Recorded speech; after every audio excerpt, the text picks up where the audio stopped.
હે ભાઈ, મેં પાર્થિવ શિવલિંગ વિશે સાંભળ્યું છે. આ શ્રાવણ મહિનામાં મારે પાર્થિવ શિવલિંગની પૂજા કરવી છે. તો એ હોય કેવું અને એને બનાવાય કેવી રીતે?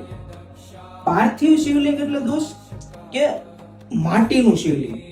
હા હા સમજો કે જે લોકો શારીરિક અશક્ત હોય યા કોઈ પણ કારણોસર ઘરની બહાર નથી જઈ શકે એમ, મંદિરે નથી જઈ શકે એમ, એ પાર્થિવ શિવલિંગની રચના કરીને એમની પૂજા અર્ચના કરી શકે. અને શિવ મહાપુરાણમાં વિશ્વેશ્વર સંહિતામાં 19માં અને 20માં અધ્યાયમાં એવું કીધેલું છે કે પાર્થિવ શિવલિંગ કઈ રીતે બનાવવું, એની પૂજા અર્ચના, મંત્રો દ્વારા એની પૂજા અર્ચના કેમ કરાય, એ દરેક વિધિ એમાં લખેલી છે.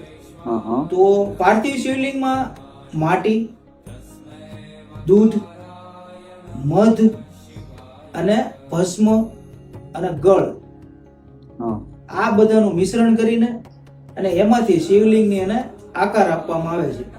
અને આ શિવલિંગ 12 આંગળથી ઉપર ન હોવું જોઈએ. ઓકે. અને આ શિવલિંગ સવારે તમે પૂજા કરો તો સાંજ પડે પહેલા એને વિસર્જિત કરી દેવાનું. શું કહેવાય છે કે શ્રાવણ મહિનામાં તમે પાર્થિવ શિવલિંગની પૂજા કરે ને, ઈ માણસનું કોઈ દી અકાળ મૃત્યુ ન થાય. સમજો?